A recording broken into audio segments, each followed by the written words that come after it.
बरसों से ये मामूल था कि रात होते ही पूरे गांव में दर्द भरी आवाजें आने लगती और ये आवाजें जहां नजदीक आने लगती वहां तेज हवाएं चलने लगती।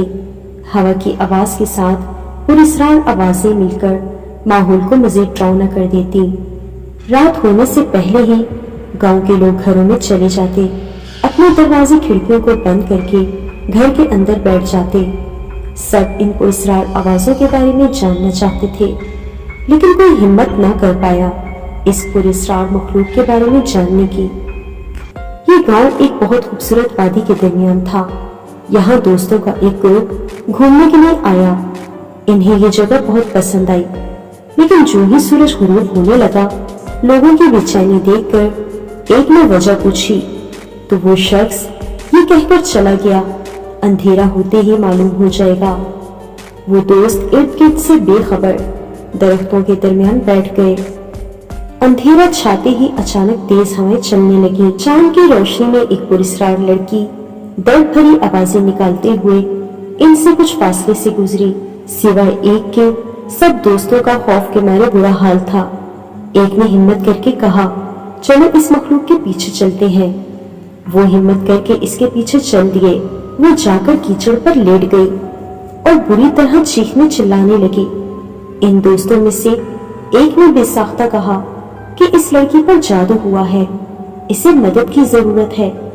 लड़की की तकलीफ इनसे बर्दाश्त न हुई। वो वहां से वापस आ गए।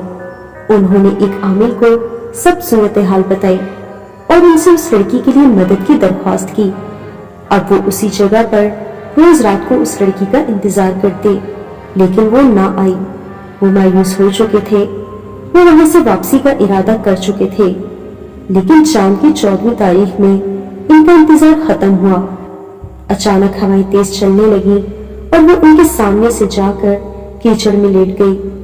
आलिम ने ये सूरत हाल देखी, उस पर अपना अमल करना शुरू किया। लड़की बुरी तरह चिल्लाते हुए बेहोश हो गई। कुछ देर में होश में आने के बाद लड़की का चेहरा बिल्कुल बदल चुका था। वो एक खूबसूरत लड़की थी। कोई न जानता था इसके साथ ये जुल्म किसने किया। फिर इसने अपनी कहानी कुछ यूं सुनाई। मेरा नाम सोनिया है। मैं बचपन से बहुत खूबसूरत थी। मैंने जैसे ही जवानी की दहलीज पर कदम रखा, गांव के बासर शख्स ने मेरा रिश्ता मांगा, लेकिन उम्र में बड़ा होने और बदकिरदारी की वजह से इनकार कर दिया, जिसका बदला उसने काला जादू करके ले लिया। मेरे वालिदैन फौत हो गए। मेरा हुस्न रात होते ही डरावने चेहरे में बदल जाता है, लेकिन ये बात किसी को मालूम ना थी। अब मैं इस दुनिया में अकेली हूँ, ये कहकर सोनिया खामोश हो गई। उनमें से एक लड़के आमिर ने उसके साथ शादी कर ली और अपना जीवन साथी बनाकर शहर ले आया। इतनी ज्यादा तकलीफों के बाद मिलने वाली राहत ने सोनिया की दुनिया में चारों जानब सुकून कर दिया था।